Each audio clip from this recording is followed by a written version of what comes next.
Bienvenidos, bienvenidos, buenas noches. Muy buenas noches a todos. Bienvenidos a esta primera conferencia virtual del Tinku y Talk 2021. Esta noche tenemos una conferencia súper interesante sobre conocimiento y tecnología.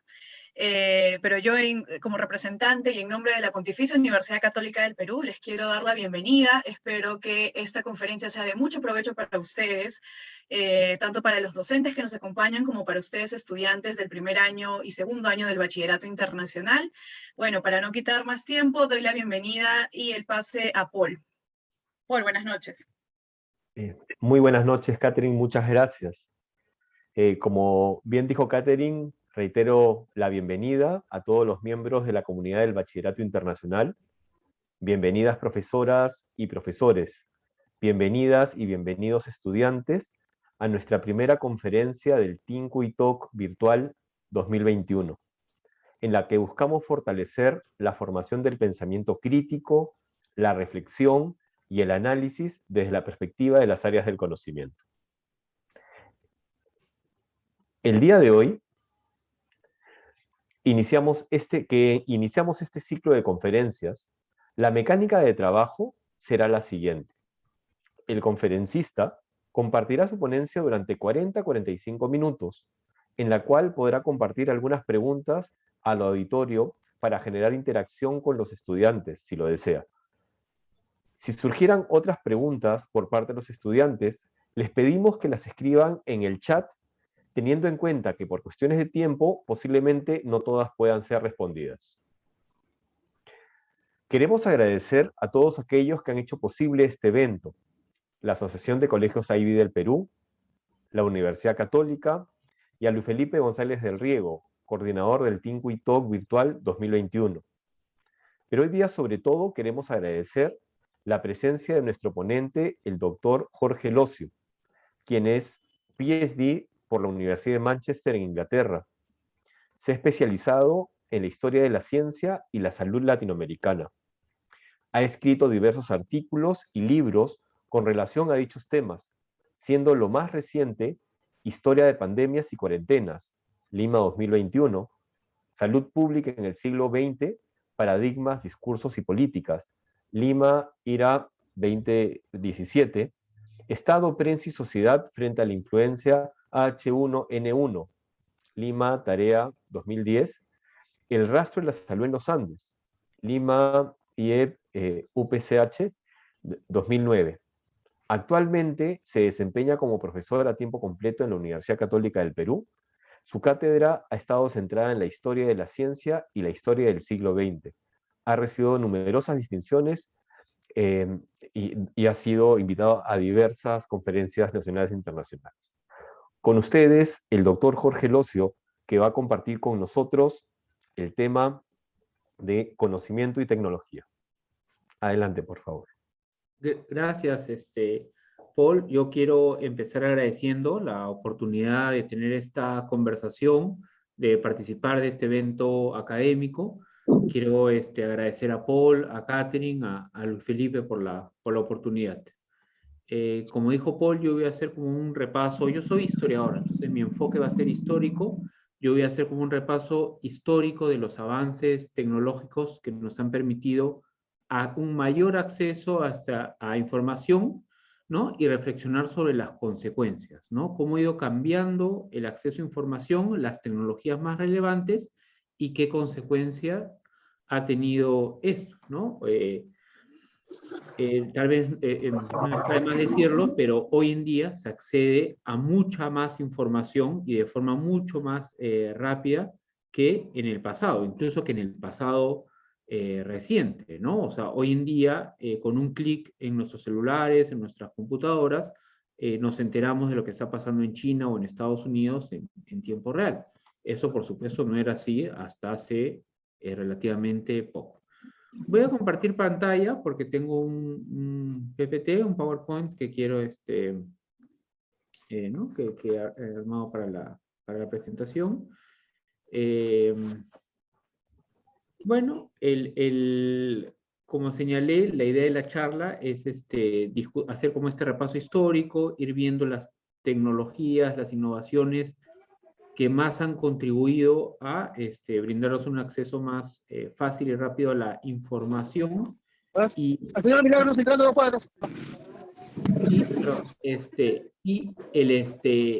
También mencionar cómo esos cambios no necesariamente significa que estemos mejor informados. Es decir,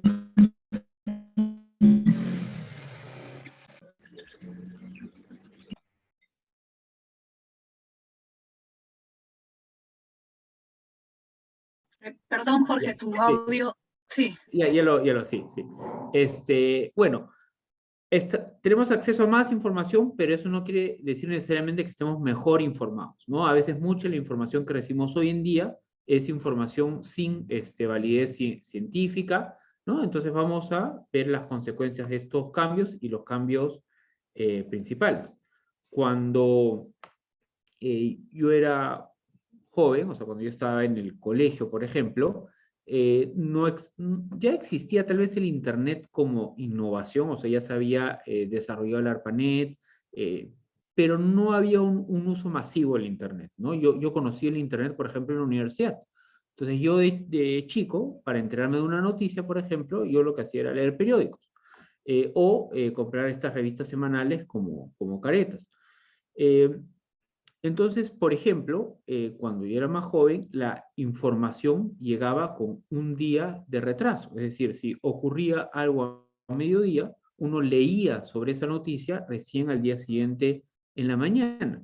Si uno quería explayarse en la noticia, tenía que esperar semanalmente la llegada de una de estas revistas noticiosas. Y eso en Lima. En lugares más alejados de Lima, a veces los diarios no necesariamente llegaban o llegaban a veces con retraso. Y eso les estoy hablando de hace no tanto tiempo. Si uno se remonta mucho más en el tiempo, por ejemplo, si uno retrocede 100 años, a la década de 1920, las noticias tardaban incluso más en llegar, ¿no? Podían tardar semanas en llegar porque mucha de la información llegaba vía barcos o vía trenes, ¿no? Obviamente no existía el Internet. Eso tenía influencia, por supuesto, ¿no? Por ejemplo, hace poco más de 100 años se peleaba la Primera Guerra Mundial y cuando ya se firmó la paz de Versalles y se dio fin a la guerra, esa información, ¿no? De la rendición alemana y del fin de la guerra, no llegó a todos los soldados al instante, ¿no? O sea, en algunos casos demoró semanas. Y hubo escenarios de guerra y soldados que siguieron luchando semanas después que se había firmado la paz, porque la información no les llegaba. Lo que ha sucedido desde la aparición del Internet y sobre todo la masificación en el acceso a Internet es que ahora lo esperamos todo de forma muy rápida, ¿no? O sea, esperamos todo de forma muy inmediata, hay mucho menos paciencia en cuanto a por ejemplo, la información, ¿no? Y todo viaja en tiempo real. O sea, lo que pasa en Estados Unidos nos enteramos al mismo momento, ¿no? Nos enteramos al instante. Y esto, como digo, ha tenido consecuencias y tiene consecuencias en muchos otros aspectos de nuestra vida, ¿no? De esperar todo en el mismo instante, ¿no? En el mismo momento. Si uno retrocediera aún un poco más, por ejemplo, si uno retrocede 200 años, en el caso peruano, estamos celebrando el bicentenario, en el caso peruano uno llega a la época de la independencia. En la época de independencia, cuando se estaban produciendo, por ejemplo, las guerras de independencia, la información tardaba aún más en llegar. No se habían desarrollado aún los barcos a vapor o los ferrocarriles, entonces la información y las noticias llegaban incluso de forma más lenta. Para esta época ya había diarios, ¿no? O sea, ya había una prensa que se leía, que se publicaba en el Perú, pero el rol de la prensa en esta época era como espacios más de desarrollo, de cuestionamientos políticos, de cuestionamientos sociales. Yo he puesto acá, por ejemplo, en la imagen el caso del Mercurio peruano, donde se discutía de política, se discutía de ciencia, se hablaba mucho de la idea del Perú como un ente distinto a España. Éramos todavía, por supuesto, parte del Imperio Español, éramos el virreinato peruano. Entonces, los diarios hace 200 años cumplían tal vez un rol distinto, ¿no? Más de forjar cuestionamientos políticos, de hacer acceder a la población peruana las ideas ilustradas que se habían desarrollado en Francia y en Europa. Ahora, ¿quiénes accedían a un diario de este tipo, a un periódico de este tipo, hace 200 años? Solo un porcentaje muy menor de la población, que era el porcentaje de la población que sabía leer, en una sociedad que todavía no estaba alfabetizada del todo. De hecho, era una minoría los que sabían leer, ¿no? Entonces, un problema que había, por ejemplo, hace 200 años es que ya había prensa, ya había imprentas, ya había diarios, pero había una desigualdad importante en el acceso a la información. Había gente que leía los diarios en voz alta, había estas reuniones de café, por ejemplo, que el que sabía leer leía para el resto, pero eran unos pocos, ¿no? Los que sabían leer. Se supone que uno de los cambios que se ha producido con el Internet y con la alfabetización y la escolarización masiva es que esta desigualdad en el acceso a la información se ha terminado o se ha reducido. Probablemente se ha reducido, no se ha terminado porque, como hemos visto con la pandemia, por ejemplo, en el caso de las escuelas, no todos tienen acceso a Internet, ¿no? O está mucho más extendido que hace unos años, pero aún no todos los peruanos, por ejemplo, tienen acceso a Internet. Y si uno se remonta aún más atrás en el tiempo, encontrará, por ejemplo, si uno se va al mundo andino colonial, con una población, por supuesto, donde el alfabetismo era incluso más reducido que en Lima, se encuentra que había otros mecanismos para registrar y divulgar información. Se utilizaba mucho la imagen, eran sociedades más de tradición oral, y eso viene, por supuesto, desde el pasado prehispánico. Los cuentos, los mitos, era la forma de transmitir información. A diferencia de la información escrita, por supuesto, tú no podías hacer registros, ¿no? No había archivos donde se registraba esa información. Por ejemplo, las actas de la independencia están en el Archivo de la Nación, los discursos de San Martín, todo eso está registrado y guardado porque ya había una cultura alfabeta, ¿no? De escritura. En el mundo andino colonial era sobre todo una sociedad oral, o se utilizaba, por ejemplo, acá hay una imagen de una tabla de Sarwa, acá tenemos, por ejemplo, un retablo, que eran otras formas de registrar o de construir memoria, ¿no? De registrar eventos importantes, ¿no? Y de transmitir información. En el caso del COVID, por ejemplo, hay mucho retablo, mucha tabla de Sarwa y mucho arte amazónico que está retratando o registrando o registrando para la memoria lo que ha sido la pandemia del COVID, ¿no? Desde estas visiones locales. Y el mundo amazónico prehispánico, esta es una tradición que se mantiene hasta hoy en día, no se perdió con el mundo colonial ni con el mundo republicano, pero tal vez ahora está más vinculado al turismo, a la estética, al arte, pero en el mundo prehispánico amazónico, por ejemplo, una forma de registrar información y registrar los mitos de origen y las cosmovisiones era, por ejemplo, el quené de la población Chipibo-Conibo. Utilizaban estos diseños que surgían a partir de experiencias, por ejemplo, con el ayahuasca. Se registraba la historia de la comunidad. Entonces, otra cosa, y eso es importante para sociedades como la peruana, que son sociedades multiculturales, es que hay estos legados que se han mantenido vigentes en paralelo de una sociedad que ya es alfabeta, o sea, que usa la escritura, pero sigue teniendo mucha vigencia las tradiciones orales, por ejemplo, en el mundo andino, en el mundo amazónico, y el uso del arte para registrar información y registrar memoria. del quipu, ¿no? Por ejemplo, en tiempos incaicos, la forma de registrar información era a través de los quipus. Los quipus hasta ahora son en cierta medida un enigma. Hay estudiosos que están trabajando, que vienen trabajando desde hace mucho tiempo lo que son los quipus. Hay todavía muchas preguntas sin responder. Se sabe que los colores, los nudos, todo eso era importante para entender el tipo de información que se estaba guardando, ¿no? Se sabe también, o al menos se piensa, que era básicamente información administrativa, ¿no? De la comida que podía haber en los almacenes o los recursos que estaban guardados. Pero sigue siendo un tema de estudio y no están del todo descifrados.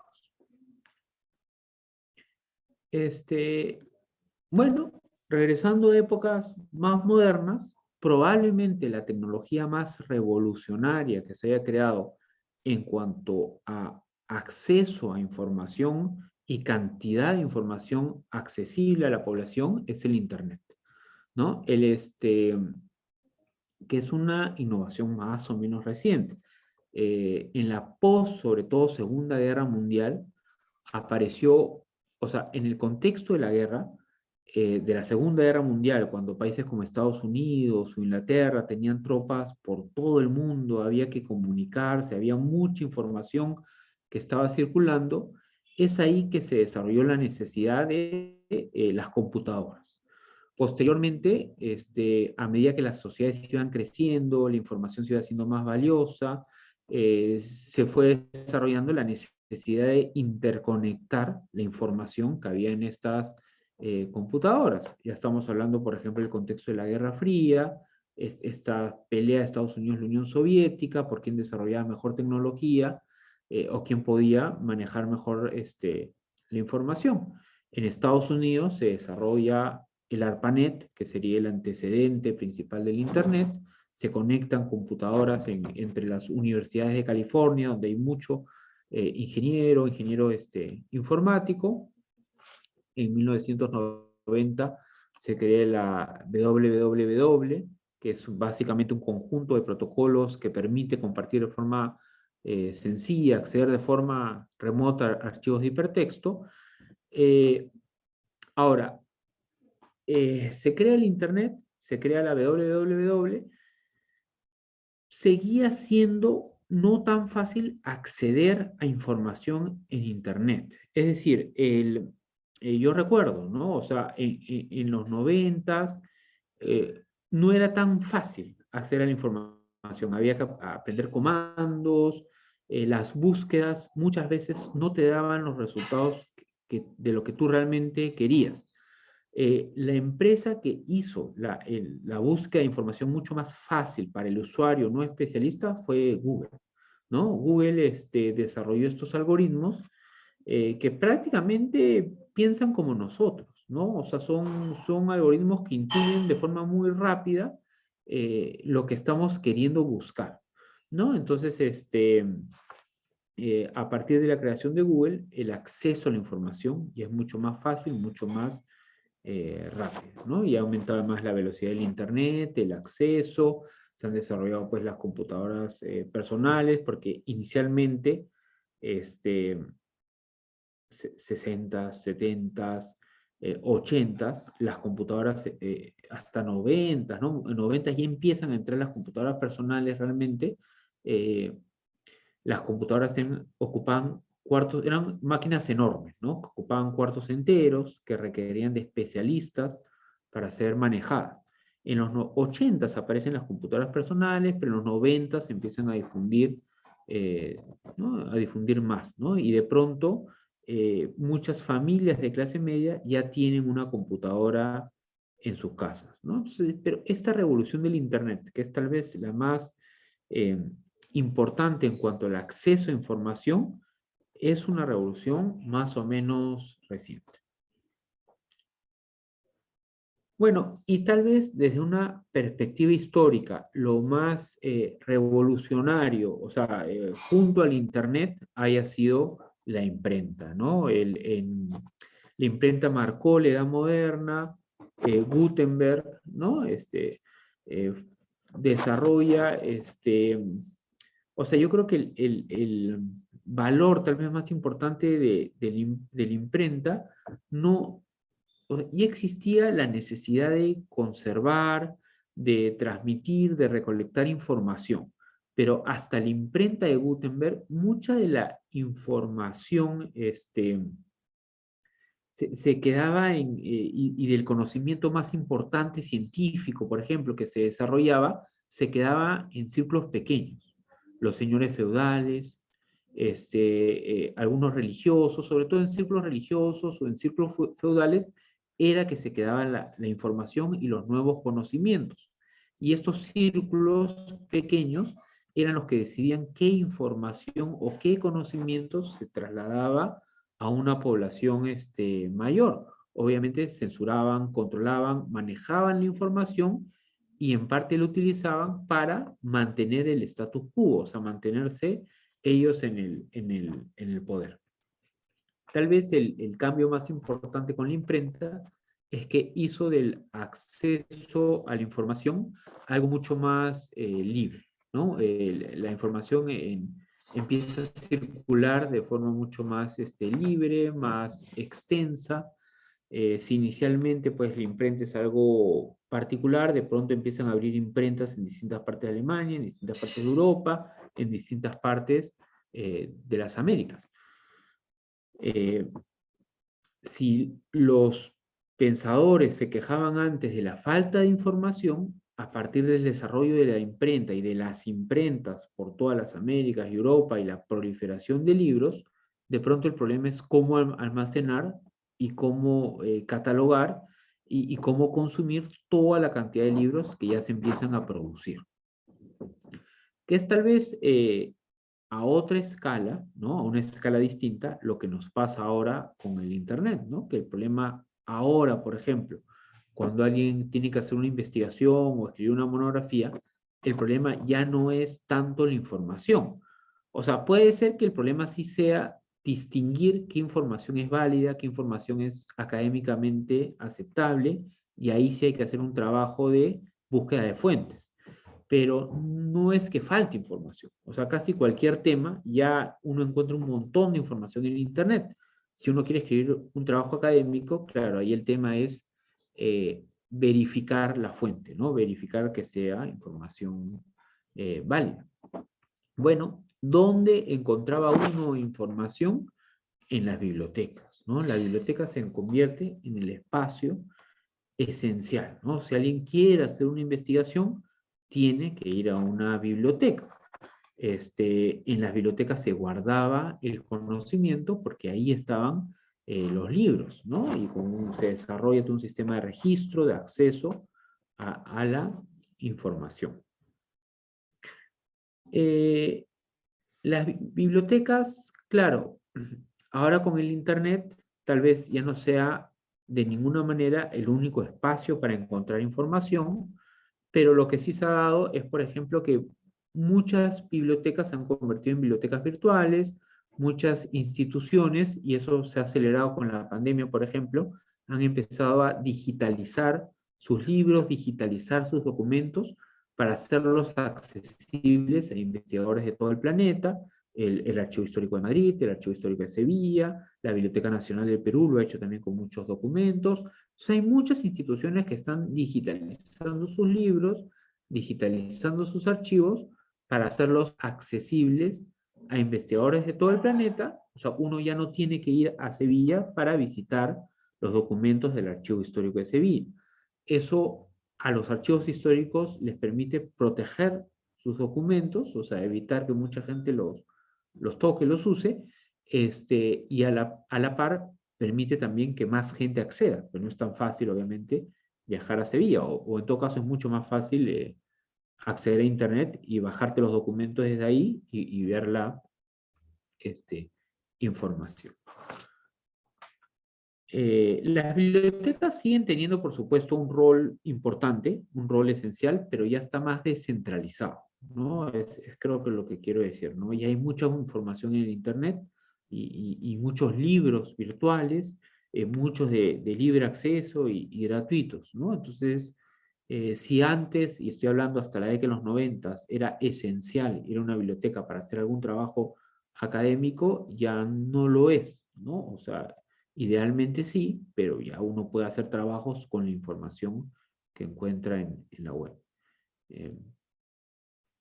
Bueno, el desarrollo de la imprenta, la masificación del papel, todo eso contribuyó a que aparezcan boletines, folletos, los estados, por ejemplo, empiezan a hacer sus boletines de minas, sus boletines epidemiológicos, las instituciones, las sociedades científicas empiezan a sacar también sus boletines, es decir, una masificación del papel, una masificación de la folletería, de los boletines y una masificación de la información que uno puede encontrar a través de los impresos. Los diarios, ¿no? En el siglo XIX, ya para mediados del siglo XIX, los diarios noticiosos empiezan a proliferar también. El, se vuelven en centros o espacios donde uno haya información, por supuesto, se convierte en uno de los roles centrales de los diarios ya para la segunda mitad del siglo XIX y buena parte del siglo XX, pero además muchos diarios tienen una agenda, es decir, buscan forjar una opinión, ¿no? Buscan trasladar la opinión de sus editorialistas en una suerte de opinión pública. Por qué votar? ¿Qué tipo de modelo económico hay que seguir? ¿Qué luchas hay que apoyar? ¿Cuáles no, ¿no? Entonces, los diarios empiezan a proliferar. En el caso peruano, por ejemplo, El Comercio, El Peruano, La Prensa, son diarios que están ya más de 100 años entre nosotros. Y siempre con la idea de, o con la intención, que obviamente no es que siempre se logra, ¿no? Pero con la intención de forjar o tener llegada a esta opinión pública, ¿no?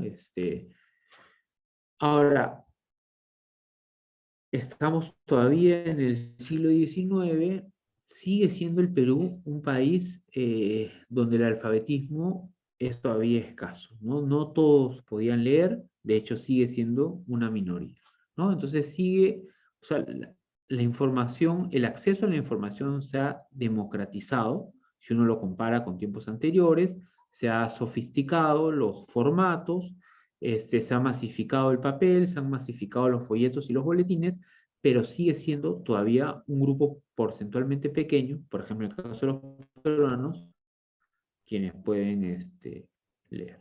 Entonces, el impacto, de alguna manera, sigue siendo limitado.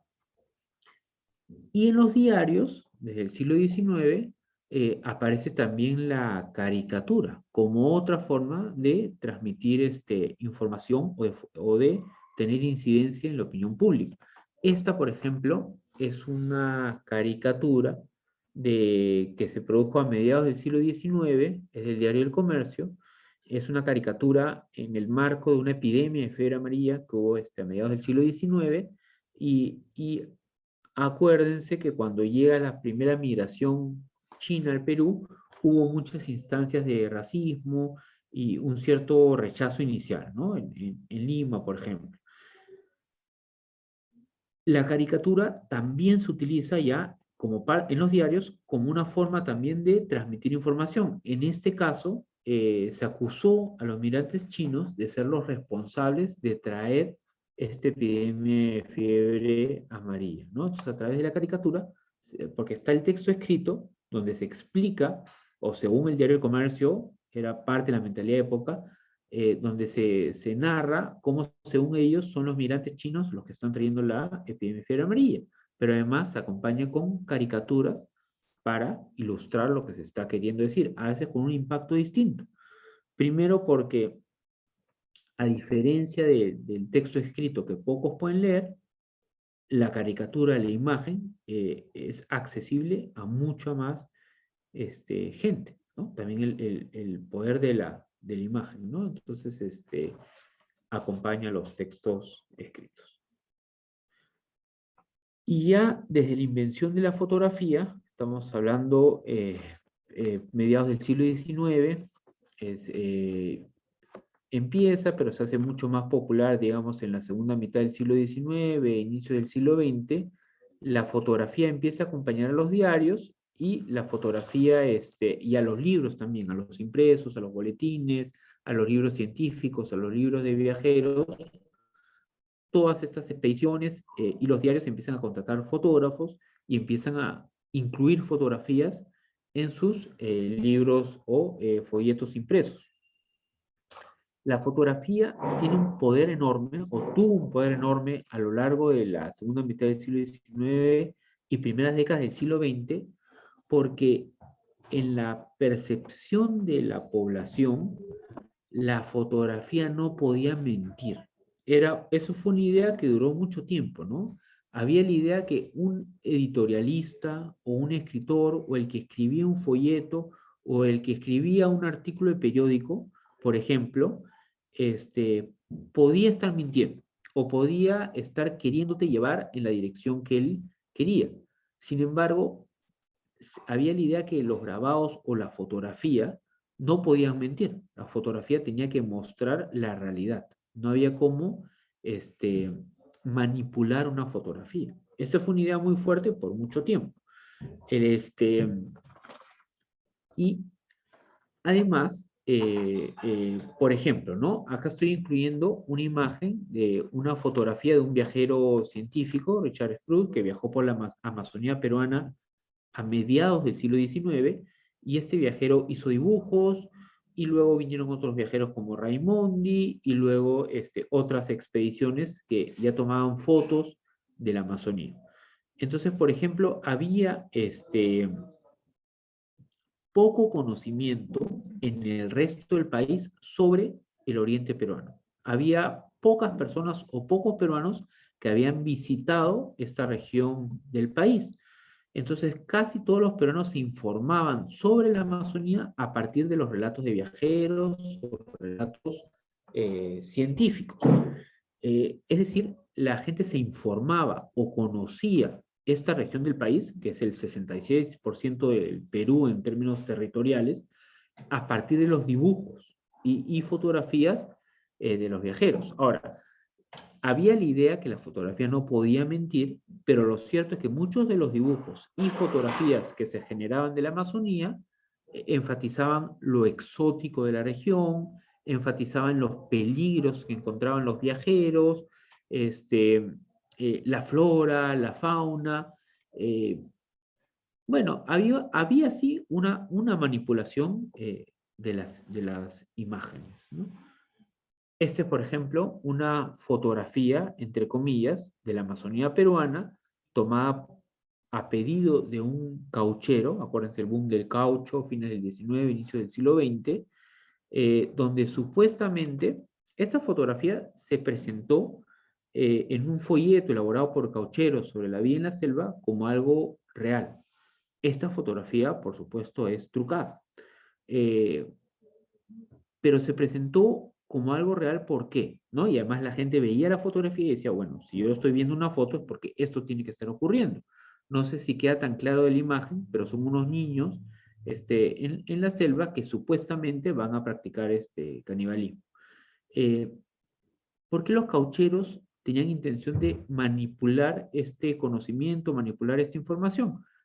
Básicamente porque lo que querían ellos demostrar es que había mucha incivilización, o sea, mucho primitivismo, mucho salvajismo en la Amazonía, y que ellos estaban civilizando y poniendo orden, ¿no? En esta región del país.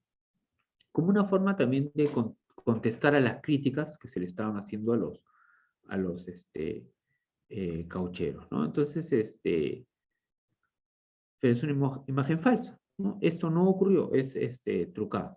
Ahora, por supuesto, sabemos que las fotos se pueden trucar, que las fotos tienen agenda, que las fotos pueden buscar manipularnos, ¿no? Ya en el siglo XX ya hemos tenido muchas experiencias de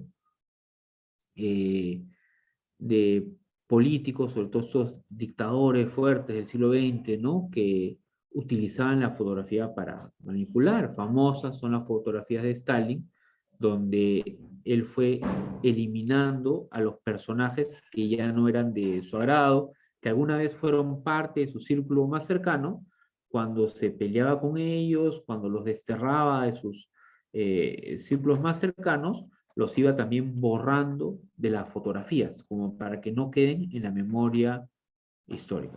Bueno, ahora, claro, ya todos sabemos que las fotografías nos pueden engañar, que pueden estar manipuladas, o que pueden tener una intención y capta solo algún aspecto de la realidad, ¿no? Pero antes no era tan claro.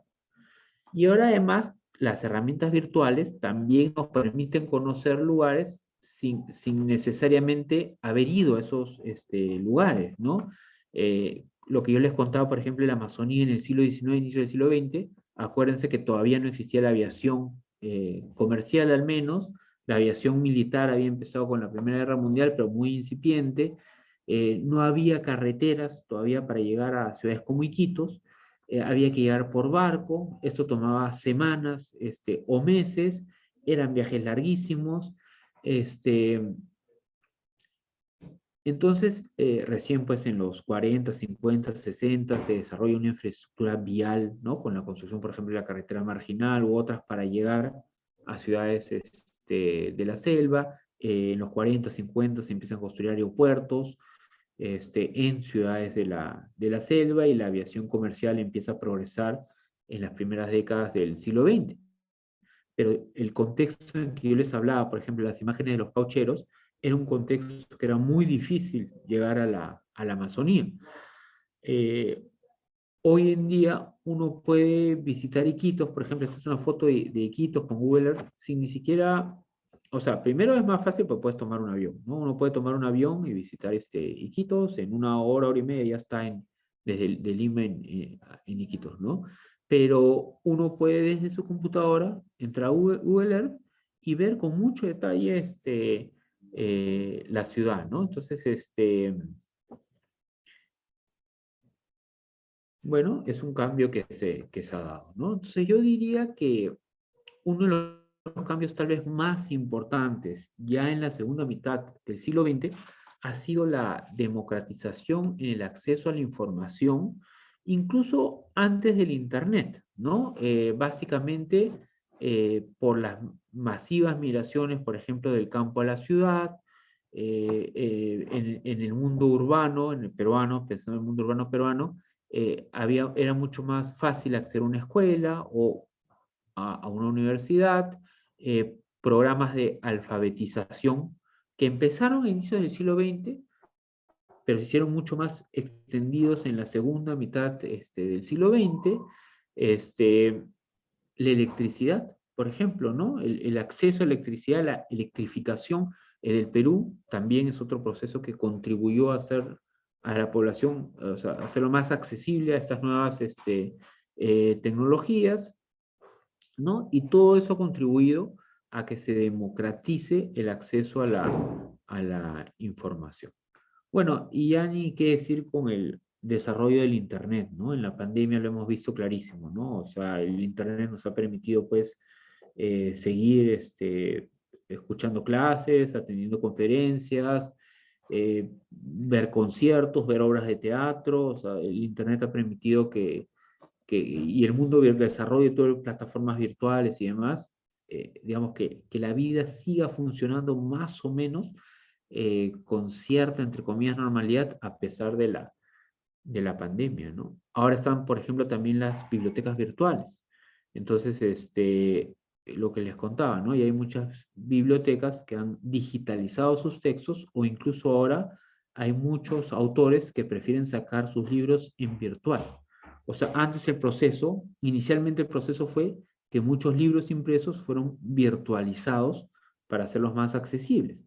Pero ahora lo que está ocurriendo es que muchos autores prefieren, desde un inicio, sacar en forma virtual sus libros, porque ahorras papel, es decir, deforestación, porque es más económico hacerlo y porque tiene un impacto mucho mayor, ¿no? O sea, un libro que sale virtual tiene un impacto mucho mayor que un libro que sale impreso hoy en día en cuanto a la llegada a la población, ¿no? O sea, un libro impreso, bueno, hay obviamente bestsellers, ¿no? Pero digamos, un libro académico impreso regular, o sea, regular en cuanto a un impacto regular, eh, venderá unos 500 ejemplares en un año. Un libro diseñado en formato virtual llega a miles de personas, ¿no? Entonces ya muchos prefieren hacerlo de forma virtual, ¿no? Directamente, ¿no? Bueno, un poco lo que contaba del Internet, ¿no? O sea, el Internet aparece en los 60s, a fines de los 60, ¿no? El ARPANET, en los 90 la web, fines de los 90 Google, y a partir del año 2000 empiezan a aparecer estas famosas redes sociales que han tenido también un impacto enorme en cómo accedemos a la información. De hecho, ahora probablemente nuestro problema o las competencias que estamos desarrollando son para cómo manejar tanta información que nos llega diariamente por el WhatsApp, por el Facebook, Instagram, TikTok, YouTube, las lecturas ¿no? Los libros que uno pueda seguir leyendo. Estamos expuestos a enormes cantidades de información. Ahora, un problema que se ha generado es que se habla mucho por redes sociales, pero yo diría que, a ver, que hay dos problemas. Una, que las mismas plataformas están diseñadas a partir de nuestros intereses y búsquedas y likes a que nos llegue la información que más o menos reitere nuestras formas de ver las cosas, o sea, confirme nuestra mirada del mundo. Y básicamente, a partir de cómo nosotros vamos forjando nuestras propias redes dentro de estas redes sociales, terminamos escuchando solo a los que piensan igual que nosotros. Entonces, lo que terminan haciendo estas redes es básicamente validando lo que ya pensamos.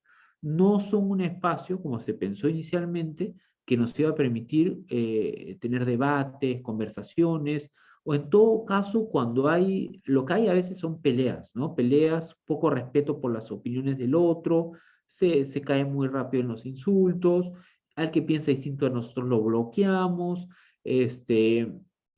entonces hay poco espacio para debates, al menos en cómo se entendían los debates antes, ¿no? Que tú hablabas con alguien que pensaba diferente a ti, tú exponías argumentos, la otra persona exponía sus argumentos y se hacía una conversación. Ahora lo que termina ocurriendo es que hablamos en redes sociales solo con los que piensan igual a nosotros, al resto los bloqueamos o ni los vemos, ¿no? Y cuando terminamos encontrándonos con gente que piensa distinto, muy poco respeto a la opinión ajena, o se bloquea, ¿no? Se bloquea y se bloquea.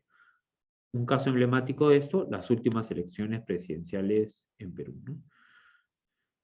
Y el otro dilema que ha generado el Internet y las redes sociales, y lo hemos visto mucho con la pandemia, es todo esto, los fake news. O sea, se circula mucha información, pero también mucha información falsa, mucha información sin validez científica. Acuérdense de todo lo que se decía de las vacunas, o inicialmente del COVID, que era una mentira, que había sido creado en un laboratorio, luego las vacunas que enfermaban, que te inyectaban un chip, y cuando inicialmente había el COVID, ¿no? Lo de la ivermectina, bueno, mucho fake news, y eso lo hemos visto claramente en la pandemia. Y ahí, y es complicado para el Estado, es complicado para los funcionarios de salud, poder controlar, yo no diría que la expectativa es controlar, pero porque el control normalmente lleva a la censura, y ahí el problema es quién censura, a quién censuras, pero ahora se requiere de un esfuerzo, que lo está haciendo el MINSA, que lo está haciendo el Estado, pero un esfuerzo constante de estar identificando todo el tiempo las fake news, ¿no? Y ahí también tenemos, yo creo, una responsabilidad nosotros, ¿no? De verificar la información que nos llega, sobre todo la información que vamos a compartir, ¿no? Muchas veces compartimos nosotros mismos fake news, a veces sin darnos cuenta, ¿no? Pero no hacemos ese ejercicio de verificar, ¿no? De dónde está saliendo esta información, o sea, cuál es la fuente original, qué investigación científica hay detrás, de dónde sale. Es un esfuerzo que poco se hace, ¿no? Lo que se hace comparte todo el tiempo, ¿no? Comparten noticias y muchas veces estas fake news. Ahora, esta es una imagen, por ejemplo, bueno, la anterior esta es de cuando se hablaba, ¿no? Que detrás de la vacuna estaba Bill Gates y Bill Gates quería implantarnos chips, lo cual es un absurdo, ¿no? Porque nadie tiene que implantarnos chips porque ya tienen toda nuestra información, está en nuestra red y en nuestro teléfono. Toda la información de uno, si la quieren acceder, Facebook o Twitter o Instagram, está ahí en nuestros celulares, ¿no? Pero esto de la fake news no es nuevo. La rapidez con la que circulan tal vez sí, pero esta, por ejemplo, es una imagen de los movimientos antivacuna de inicios del siglo XIX. Una imagen británica, el movimiento antivacuna británico, que empezó a difundir caricaturas en contra de las vacunas, ¿no? Acá lo que te querían decir es que si tú te vacunabas, ibas a desarrollar órganos animales, ¿no? Entonces, no es que sean nuevas las fake news, o sea, bueno, acá también es el movimiento antivacuna, que te iba a traer la muerte, la vacuna.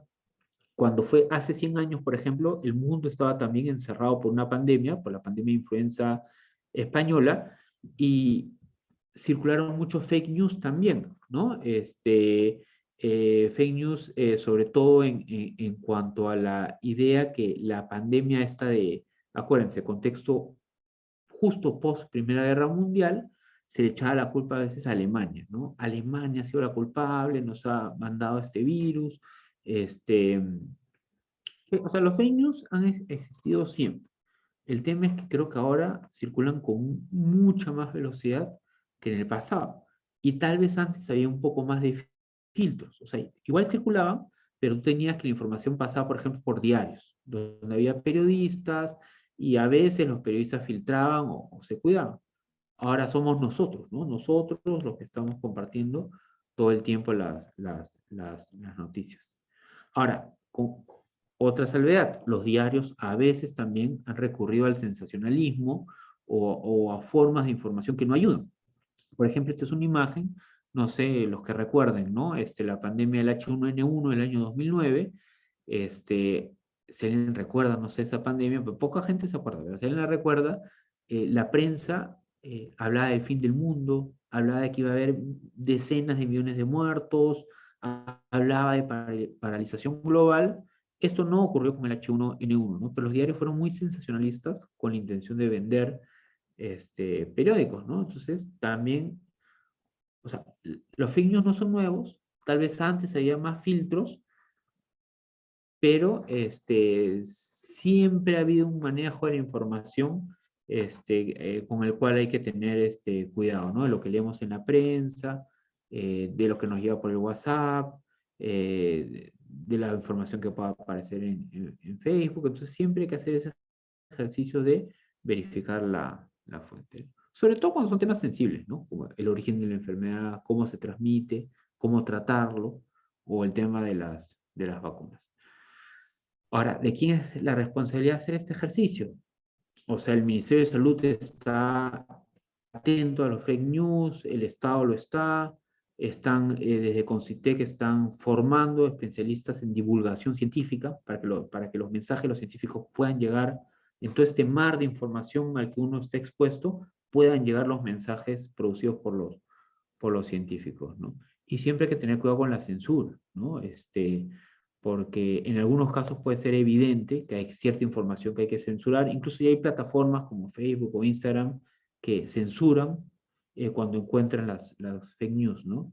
Pero hay que tener cuidado porque ya en el pasado, en el mundo, ¿no? Tenemos experiencia de estos líderes que censuraban, ¿no? Dictadores, ¿no? Que censuraban la información y se aseguraban que solo un tipo de información llegue a la población.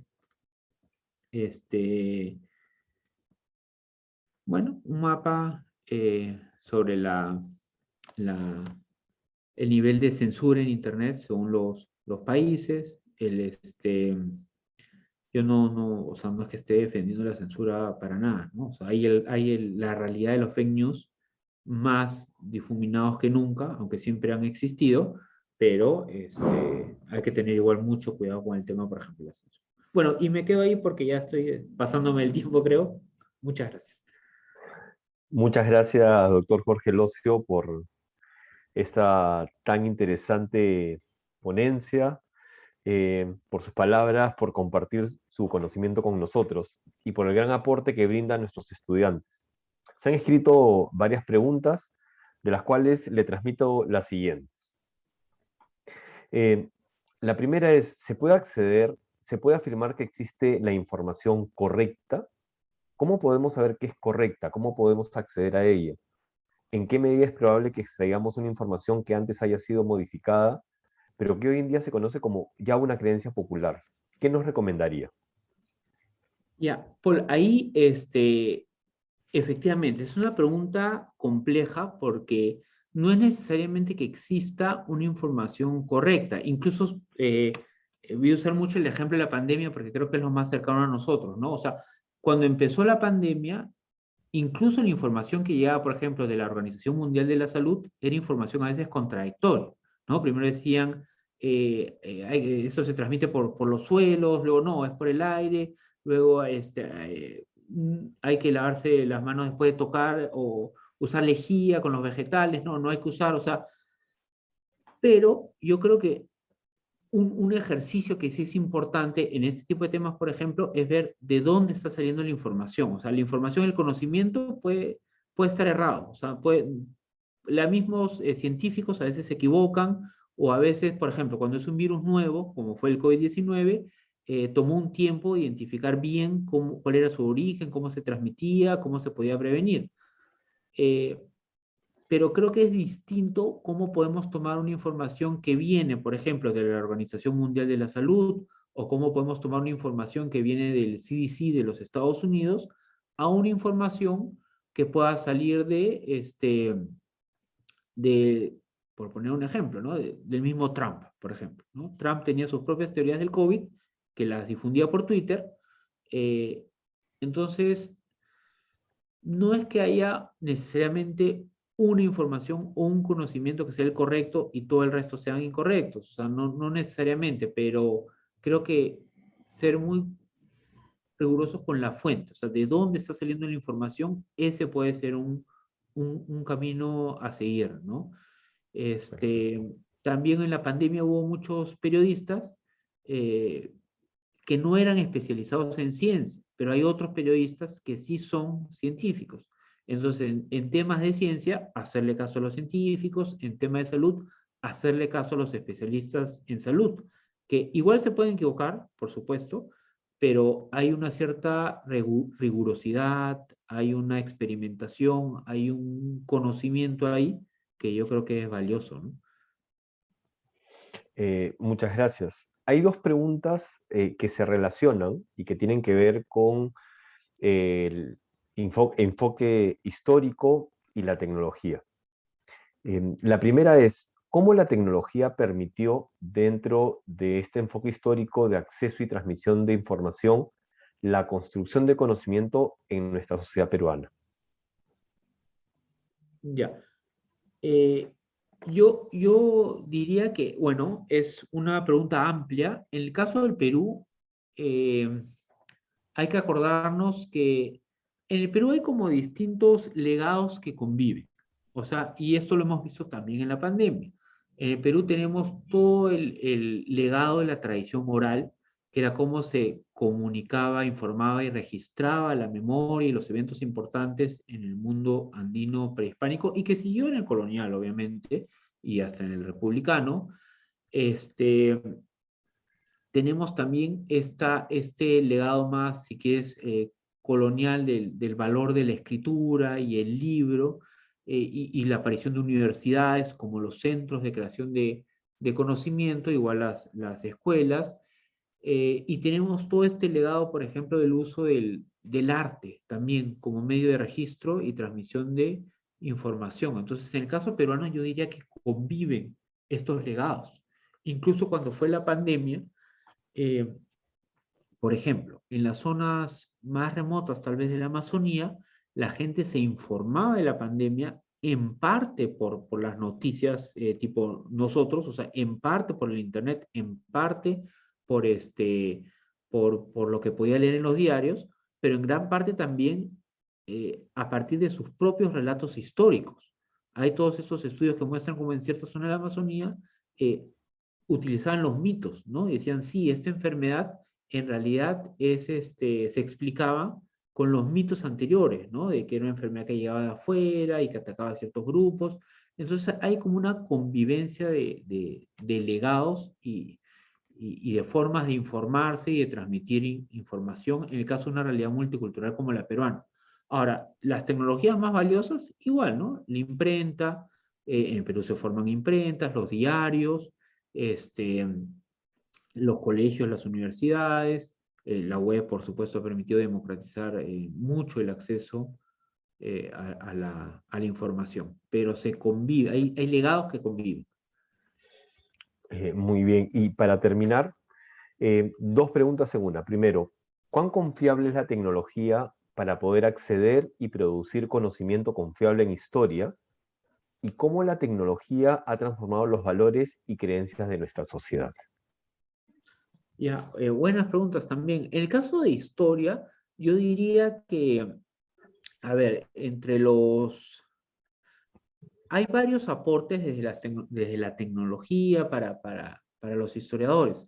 Uno, tal vez, de los más valiosos haya sido todo este esfuerzo de digitalización de información, todo este esfuerzo de digitalización de imágenes, todas estas innovaciones, por ejemplo, de medición tipo carbono 14, todo lo que es el ADN, ¿no? Que tú puedes rastrear los orígenes poblacionales o más o menos ver, ¿no? Las ascendencias, descendencias. Todas esas herramientas contribuyen con la labor del historiador, ¿no? Ahora, en cuanto a cómo han cambiado nuestros valores, a ver, yo noto con la tecnología que se han producido algunos cambios, pero no necesariamente, a veces no necesariamente cambios positivos. Por ejemplo, yo creo que las redes, a ver, un tema que me parece, por ejemplo, es que creo que ahora somos mucho menos pacientes que antes. Yo creo que ahora, en parte debido al Internet, esperamos que todo sea inmediato, ¿no? Y todo aquello que demora más de 5 segundos ya nos está exasperando. Otra cosa que creo que está cambiando, pero no para bien, es que nos está costando cada vez más debatir, o sea, un debate en el sentido de intercambio de opiniones, intercambio de ideas y que uno mismo pueda cambiar su opinión respecto a algo después de debatir con alguien. Las redes están haciendo eso imposible porque lo que están generando hay como mucha violencia en las redes, poco afán de escuchar al otro, nos estamos encerrando entre los que piensan igual a nosotros. Y una cosa que creo que falta ahí y que puede contribuir a hacer un cambio es que los colegios y las universidades desarrollen más el pensamiento crítico, pero el pensamiento crítico entendido como, o sea, un pensamiento crítico que parta del cuestionamiento de uno mismo, ¿no? De cómo uno mismo, o sea, cómo uno mismo convive con los demás, cómo uno mismo vive su vida, las formas de actuar de uno mismo. Porque muchas veces se malentiende el pensamiento crítico como criticar a todo lo demás, ¿no? O sea, como el pensamiento crítico fuera, yo critico a todo el resto, y entonces esto es pensamiento crítico. El pensamiento crítico parte de cuestionarse a uno mismo, cuestionar sus propios espacios, ¿no? Y también puede haber cuestionamiento, por supuesto, de otras instituciones, ¿no? Pero me parece que es algo que se tiene que desarrollar desde las universidades. Y otra cosa que creo que es valiosa, cultura científica, porque uno de los aportes de la cultura científica es que nos enseña a verificarle, o sea, a tener evidencia, ¿no? Uno puede tener obviamente opiniones y demás, pero la cultura científica o la ciencia nos enseña que esas opiniones o las políticas a nivel estatal o la forma como actuamos tendría que estar basadas en evidencias y no tanto en prejuicios y demás, ¿no? Bien, nos hemos quedado con algunas preguntas ahí en el tintero. Estamos cumpliendo el horario que nos hemos planteado. Empezamos puntual a las 7 de la noche. Estamos acabando 8 de la noche. Agradecemos nuevamente al doctor Jorge Locio y a la Universidad Católica por la oportunidad de reunirnos el día de hoy y convocamos a todas y todos los asistentes a la siguiente conferencia a cargo del magíster Pablo Espinosa, quien compartirá con nosotros la ponencia sobre conocimiento y sociedades indígenas, que se realizará el día jueves 23 de septiembre dentro del marco del Think We Talk virtual 2021. Muchas gracias por su asistencia. Muy buenas noches. Gracias. Gracias. Gracias, Paul. Gracias a todos.